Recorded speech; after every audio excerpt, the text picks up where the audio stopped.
நினைச்சிட்டு இருக்கணும். அதை பற்றி தான் பேசணும்.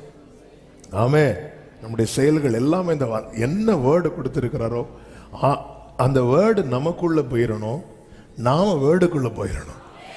ஆமே, இப்படி இதுக்கு தான் இந்த கொஞ்ச காலம். இந்த கொஞ்ச காலம் என்பது பஞ்சகாலம் கிடையாது, அது கொஞ்ச காலம். ஆமேன். வேர்டு எனக்குள்ள அவர் விதைக்கிறார். இனி நீங்கள் பண்படுத்தப்பட்டு விதைக்கப்படுவீர்கள் இருக்கு. அப்புறம் என்ன கர்த்தர் என்ன எதுக்குள்ள கொண்டு வரார் தெரியுமா? வார்த்தை எனக்குள்ள கொண்டு வந்து விசுவாசிக்க வைக்கிறார். என்ன வார்த்தைக்குள்ள கொண்டு வந்து சுதந்திரிக்க வைக்கிறார்.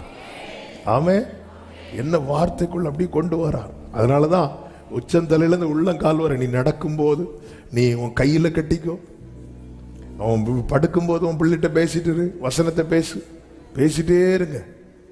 ஹல்லேலூயா. எழுதி படிங்க.